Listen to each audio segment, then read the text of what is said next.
can't we return to the Viking Age? What does that even mean? Let's go just indiscriminately. Macbeth. You don't want this smoke, right?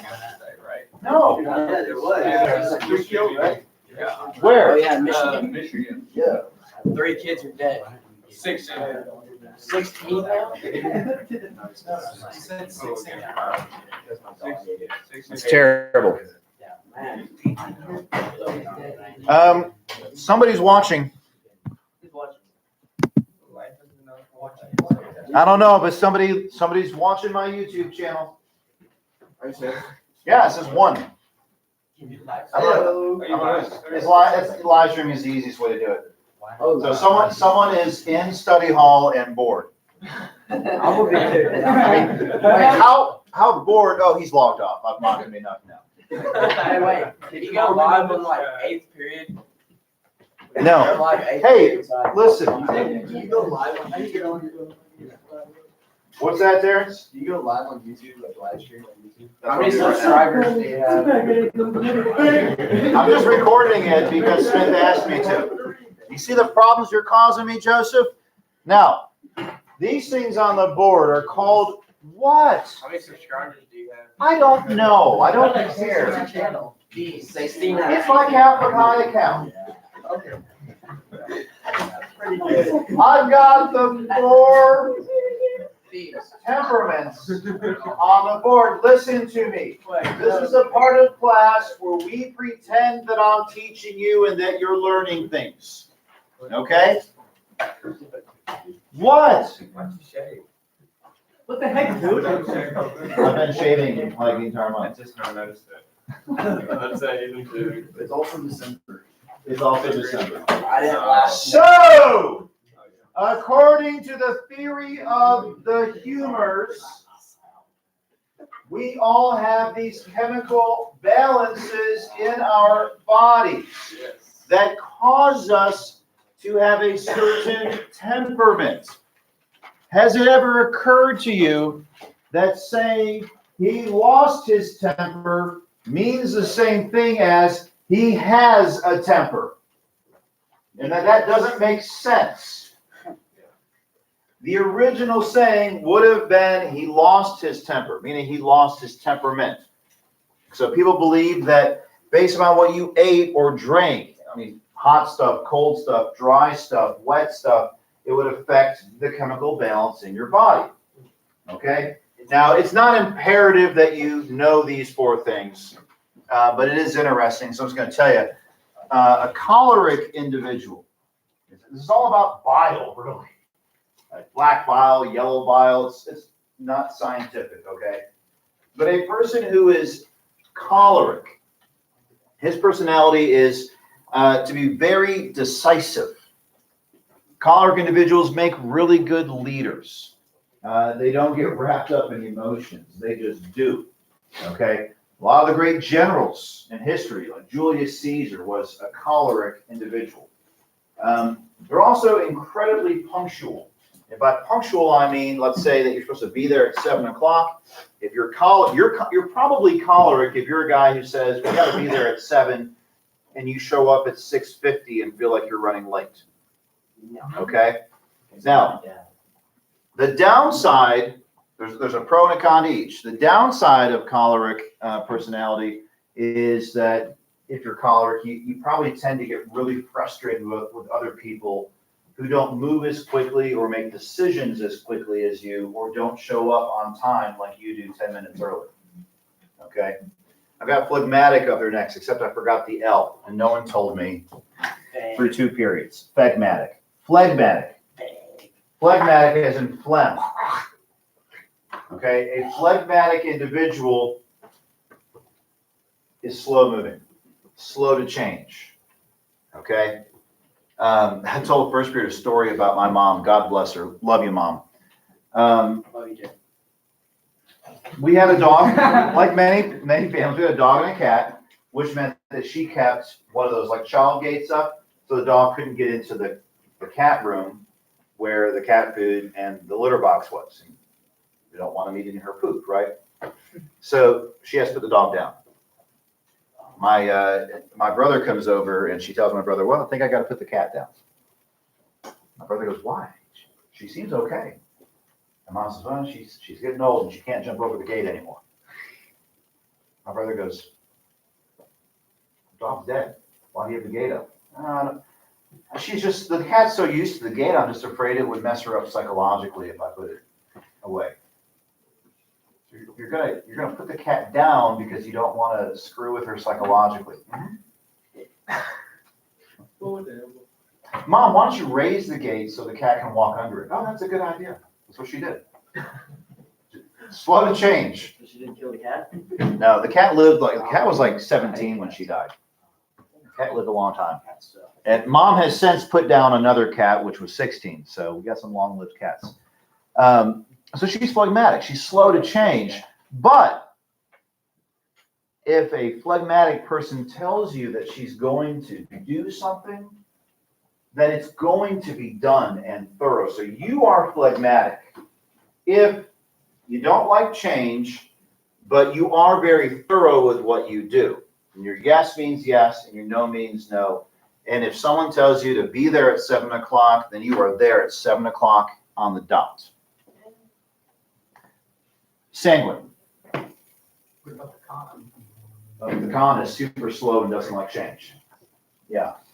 Can you see how a phlegmatic personality type would drive a choleric personality type insane? Sanguine personality. Sanguine personality is pretty happy-go-lucky, probably charismatic, interested in a lot of different things, involved in a lot of different things, enjoys being around people, will say yes to pretty much anything. Rarely completes things. And if you say, be here by 7, the sanguine individual is like, that's just 7:15. I'm not that late. So typically happy, bubbly personality, likes people, often late, often overpromises and underperforms. Yes, Mr. Lunsford. Isn't that kind of like a crackhead? I mean, they'll start stuff and then just won't finish it. Just Well, a leave it in the crackhead yard. is someone who's addicted to crack cocaine. So it's No, a very different thing. No, like, Melancholic. they'll like start fixing something like A melancholic individual. I'm talking my class. A melancholic individual is someone who is very sensitive and is aware of other people's needs and can think about other people's perceptions and wants other people to, generally speaking, wants to be liked and wants other people to feel respected and like they're important. A melancholic person is often somehow involved in the arts. Now, as is often the case, one's greatest strength is also his greatest weakness. A melancholic individual can get very lost in concerns that other people don't like him or that he has somehow hurt the other person. You might be melancholic if you've ever fired off a text message to somebody and then when that person doesn't respond within like 10 minutes or worse, an hour or more, you begin to think, I must have upset him somehow. Generally speaking, people have like a primary and a secondary. So, a melancholic individual is probably going to try to show up on time because he doesn't want to upset the other people or make them wait for him. So like I have a really weird mix. I'm kind of a melancholic choleric, which, I mean, it's strange, but there you go. Now, all of these things come from this theory of the humors. And in the theory of the humors, the circulatory system not only moves nutrients, but it's also going to like heat and cool and things like that. So we say, I love you with all my heart. Now, the Elizabethans poetically would have said probably something along the same lines, but the theory of humors would actually say that the experience of loving actually begins with your liver. I've heard that before. Yeah. No, so here's the deal. You see a pretty girl, and you go, like Romeo seeing Juliet. Big sigh. It's actually a thing. It's called a dust. And what the humorist teaches is that when you see her, your liver begins to overproduce a particular kind of bile. And it thickens up your blood and slows down your circulation, and you begin to overheat. Therefore, you have to sigh because you're getting too hot under the collar, but not out of anger, but out of desire. Now, a very similar thing happens when you experience guilt or sadness. So I've learned that students for some time now are not familiar with this idiom. There's an old idiomatic expression, you'll sigh your life away.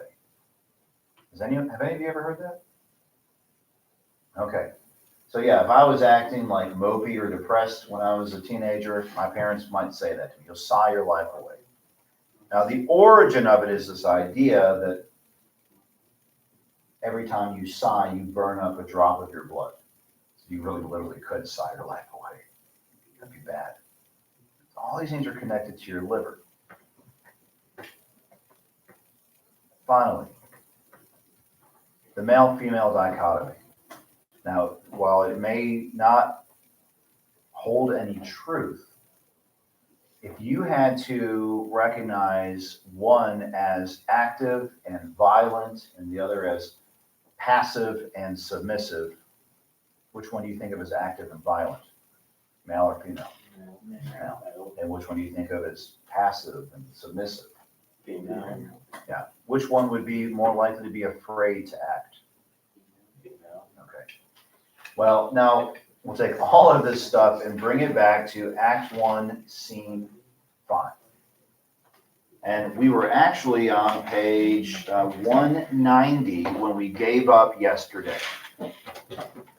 This is Lady Macbeth's big soliloquy. It is her unsex me here speech. Now, there's nothing like lurid or lewd or whatever about this. What she's saying is, make me not a woman, right? She's already told us that the problem with Macbeth is that he wants things, he wants to be great, but he's not willing to cut a few corners and kill a few folks to get there. He wants to be good all the time. And so she has what almost looks like a prayer, 190. Come, you spirits that tend on mortal thoughts, unsex me here and fill me from the crown to the toe, top full of direst cruelty. Make thick my blood, there it is. Stop up the access and passage to remorse, that no compunctious visitings of nature shake my fell purpose, nor keep peace between the affectionate. Come to my woman's breast and take my milk for gall. Are you using your footnotes? Don't, so gall is produced by the gallbladder. Well, it's bile.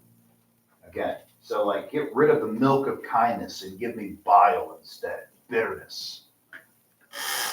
You murdering ministers, wherever in your sightless substances you wait on nature's mischief, come thick night, and haul thee in the dunnest smoke of hell, that my keen knife see not the wound it makes, nor heaven peep through the blanket of the dark to cry, hold, hold. Now, I want you to look at the very bottom there, when she talks about darkness. Nor heaven peep through the blanket of the dark to cry, hold. She says, come thick night and cover me in the dunnest smoke of hell, the darkest smoke of hell. During Macbeth yesterday, we read that he calls out to the stars and he says, stars, put out your fires. And now Lady Macbeth has done the same thing. Guys, classic light and dark. Evil desires darkness to cover things, to hide things. And again, almost the remainder of the play is going to be in darkness. Well, at this moment, Macbeth comes in. Hail, Glamis, worthy Cawdor, greater than both by the all hail hereafter. Who does she sound like? The witches. Yeah. Thy letters have transported me beyond this ignorant present, and I feel now the future in the instant. What is she saying? You should be king now. That's all she can think about. Because not only is Macbeth king, she'd be queen. So she's selfish. Well, sure, she wants to be queen. Can you blame her? My dearest love, Duncan comes here tonight. Oh, when goes he hence? Oh, tomorrow, as he purposes. That's not what she meant, right? What did she mean by "and when goes he hence"? When you die. When you kill He's him. not ever going to leave, is he? When you got plus that. You're gonna kill him, you kid. But I think it's funny, like Macbeth doesn't get, oh, tomorrow. She's like, no! Oh, never shall sun that morrow see. Never let the sun see that tomorrow. Your face, my thane, is a book where men may read strange matters. Do you want to play poker with Macbeth? No. Yes. Why? No poker face. No poker face. She says, your face, my thane. Your face, my thane, is a book where men may read strange matters. To beguile, to deceive the time. Look like the time. Bear welcome in your eye, your hand, your tongue. Look like the innocent flower, but be the serpent under it. He that's coming must be provided for. You shall put this night's great business into my dispatch, which shall to all our nights and days to come give solely sovereign sway and masterdom. In other words, who's going to take care of getting him killed? I will. Yeah, she's saying, I'll set things up. And Macbeth says, we'll talk about this later. What's he doing? Delaying. He's stalling. He doesn't want to do the evil. Okay. Hey, scene 6, I'm not going to spend a lot of time on. I want to show you Duncan and Banquo. They've come over a hill and they can see Inverness in the background. Inverness is Macbeth's castle. And Duncan says, oh, this castle has a pleasant seat. And Banquo likens it to a cathedral. Now, I want you to think metaphorically. What does Inverness look like to them if Duncan says it has a pleasant seat and Banquo says it reminds me of a cathedral? Safety, big. Safety, big. Peace. What metaphorical place could it be? Heaven. Heaven. What do you know about what's happening inside the castle? Not hell. It's hell. Ah. Fair foul. Fair is foul, foul is fair. All right, go ahead and skip to chapter 7. They killed that dude. Yeah. Absolutely. Now let's read the Macbeth soliloquy here, and then we've got some talking to do. If it were done, when 'tis done, it were well, it were done quickly. Okay, let's get this. What is it? Kill him. Killing. Okay, the assassination, but not just the assassination, right? Yeah. Become king quickly. To become king quickly, to get everyone past the murder. So if everything could be completed in the act of killing him, then it would make sense to rip that bandage off and be done with it. If the assassination could, it says trammel, and that means trap or confine the consequence and catch with his death, his success, means with his death, my succession to the throne. That but this blow might be the be-all and the end-all here. But here, upon this bank and shoal of time, we jump the life to come. In other words, if I knew that I could kill him and become king, I would risk damnation. That's what he's saying. Does he know he can be king if he kills Duncan? No. Why not? Because These the witches Malcolm, could be bull. Malcolm. There's Malcolm, These witches could be. witches could be BSing him.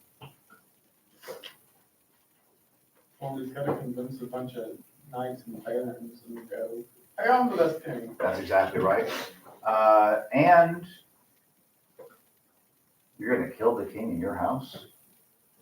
Oh, that's really, really bad. That doesn't seem like a good Sus. idea. Yeah. Sus, No cap. no cap, no kidding. But in these cases, we still have judgment here, that we but teach bloody instructions, which being taught return to plague the inventor. This even-handed justice commends the ingredients of our poison chalice to our own lips, having just finished Hamlet. That's good timing. Right? When we do stuff here, it tends to come back on us. Okay, now I've got a note that I need you to have. We give you a moment to get your notes out of you already. And you're going to title this, Why Not to Kill Duncan. Why Not to Kill Duncan.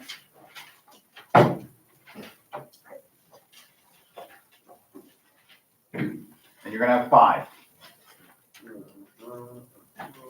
And you'll see here Macbeth's mind still turning, trying to decide what to do. All right, you ready? He's here in double trust. First, as I'm his kinsman and his subject, both strong against the deed. That's 1 and 2. He's my cousin. He's my king. Those are both good reasons not to kill somebody. You don't kill family. You don't kill your king. Then, as his host, who should against the murderer shut the door, not bear the knife myself. That's number 3. He's my guest. I mean, normally it'd be pretty embarrassing if you were somebody's host and he went and got murdered while he was under your protection. Probably even worse if you're the one who kills him. Yeah. Besides, this Duncan hath borne his faculties so meek, hath been so clear in his great office, that his virtues will plead like angels, trumpet-tongued against the deep damnation of his taking off. And pity like a naked newborn babe striding the blast, or heaven's cherubim horsed upon the sightless couriers of the air, shall blow the horrid deed in every eye, the tears shall drown the wind. That's number 4. That's a lot of words, though. What's the 4th reason not to kill him? He's a good guy. He's a good king. People will miss him. They'll cry.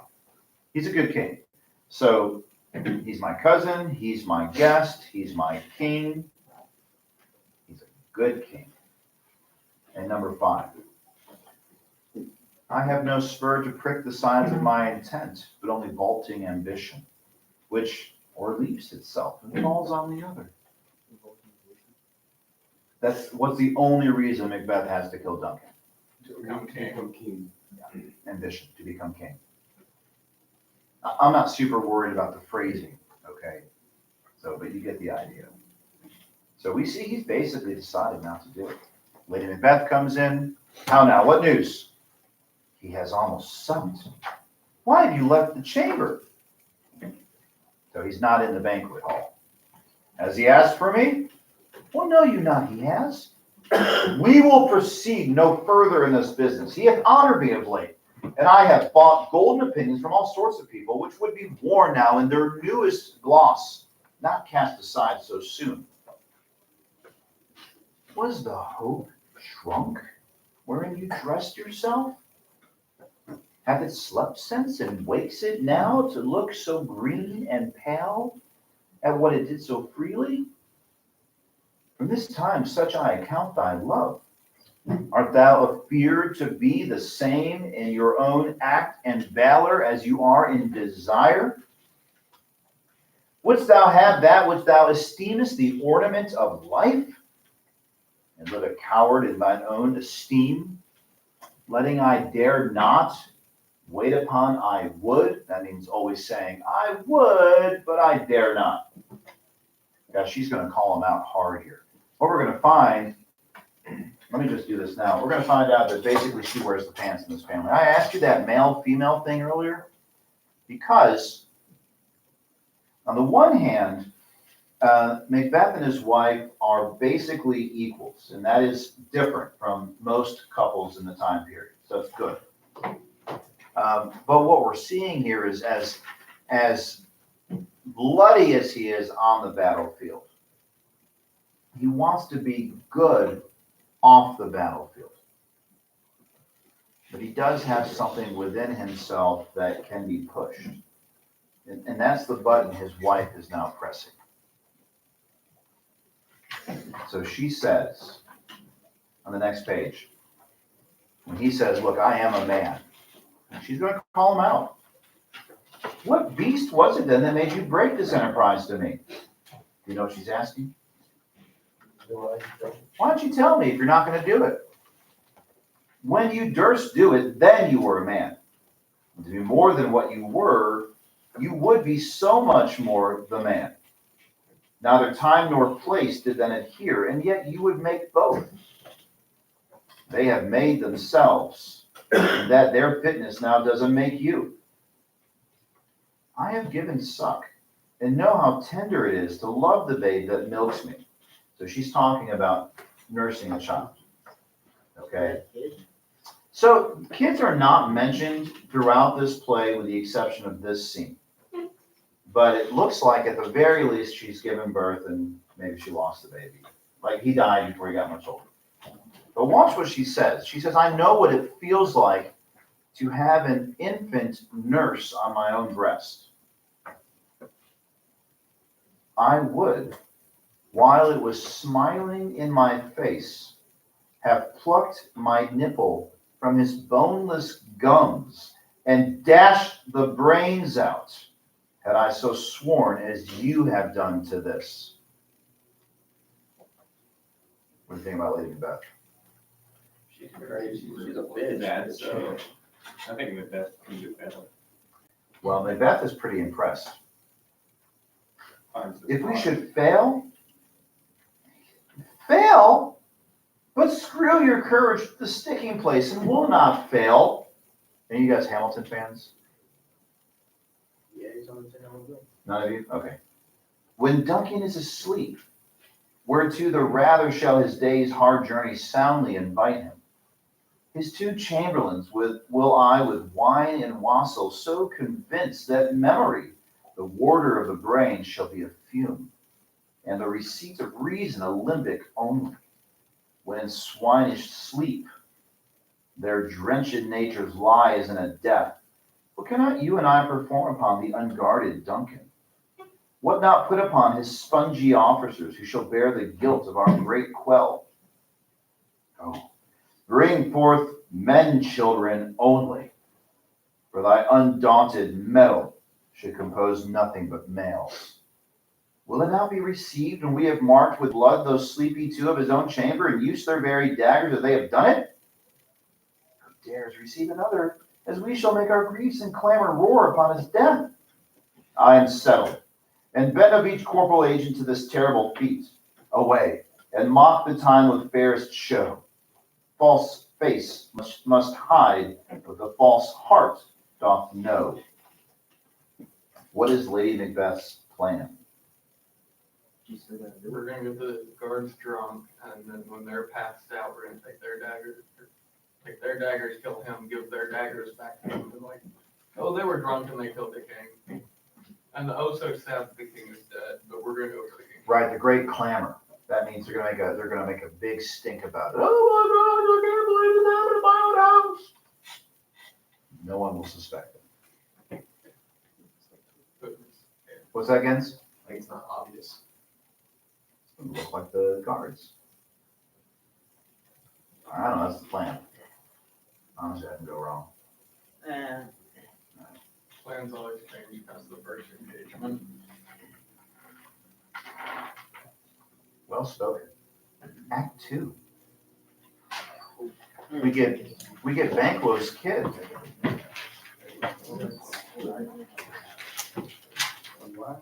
Yeah. No, We are too close to dismissal. I'm not allowed to 10 minutes. Let him go. I'm gonna urinate on your seat. I don't sit there. I don't know if you asked a voice, please. Oh, never mind, I got a water right here. No trucker bombs, Hart. Go, Petey Hart, go. You sure? I can do the follow. I don't want that. Stanley won't make it. Thank you, Coach Izak.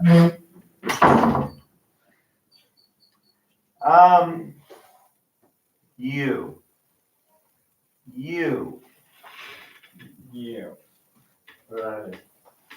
I want you to read Banquo. Yeah. Fleance. Act 2, Scene 1. Go, Banquo. Okay. How goes the night, boy? The moon is down. I have not heard the clock. And she goes down at 12. I had 'tis later, sir. Hold, take my sword. There's husbandry in heaven. Their candles are all out. Take thee that too. A heavy summons lies like lead upon me. And yet I would not sleep. Merciful powers, restrain me in the cursed thoughts that nature gives way to in repose. Give me my sword. Who's there? A friend. What, sir? Not yet at rest? The king's abed. He hath been an unusual pleasure, and sent forth great largesse to your offices. This diamond he greets your wife withal, by the name of the most kind hostess, and shut up in measureless content. Being unprepared, our will became the servant to defect, which else should free have wrought. All's well. I dreamed last night of 3 great sisters to you. They have showed some truth. I think not of them. Yet when we can entreat an hour to serve, we would spend it in some words upon that business, if you would grant the time. At your kindest leisure. If you shall cleave to my consent when it shall make honor for you. So I lose none in seeking to augment it, but still keep my bosom franchise and allegiance clear. I shall be counseled. Good repose the while. Thanks, sir. The like to you. Okay. Can you back up to the first page for just a minute? If you didn't catch it, Fleance is Banquo's son. Why does he matter for us? Oh, he's the future king. Or something along those lines, yeah. Why, and so he's also a problem for Macbeth, right?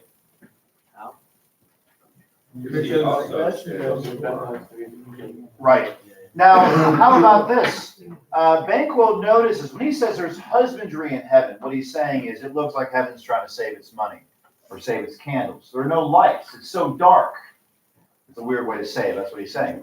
Guys, he's at Inverness. He's at Macbeth's castle. He and Macbeth are supposedly very close friends.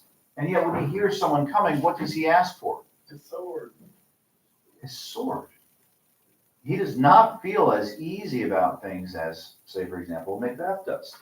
And how about this? Did you notice Macbeth lied to him? How did he lie?